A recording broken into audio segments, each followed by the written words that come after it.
The first step to refacing an existing set of cabinets is removing the cabinet doors and drawer fronts so you have unobstructed access to the cabinets themselves. Next, you'll need to prepare the surface of the cabinets.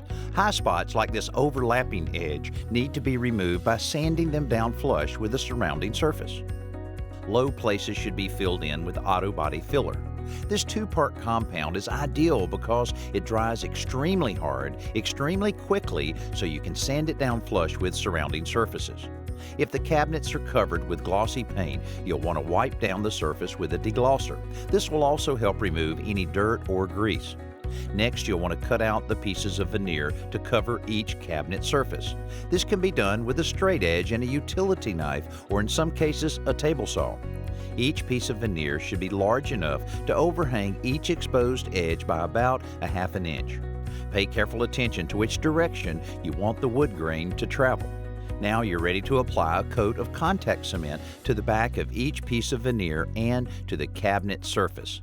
The cement on both surfaces needs to be dry until it's tacky before you put them in place. Depending on conditions, this can take anywhere from 15 to 20 minutes. If the pieces haven't been put together within 2 hours, you'll need to recoat them. Slowly tilt each piece into position and press it down flat with a roller. This will strengthen the bond and remove any air bubbles.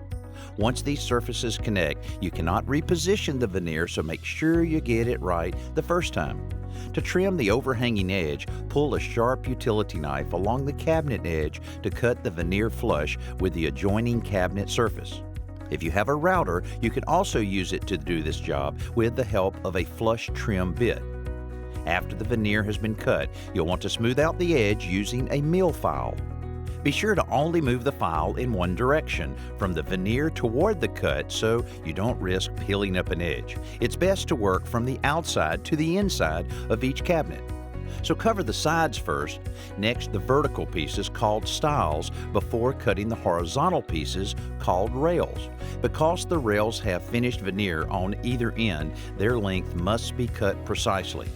Once all of the surfaces are covered, the veneer can be stained and coated with a sealant like polyurethane before you install the new doors to complete the cabinet facelift.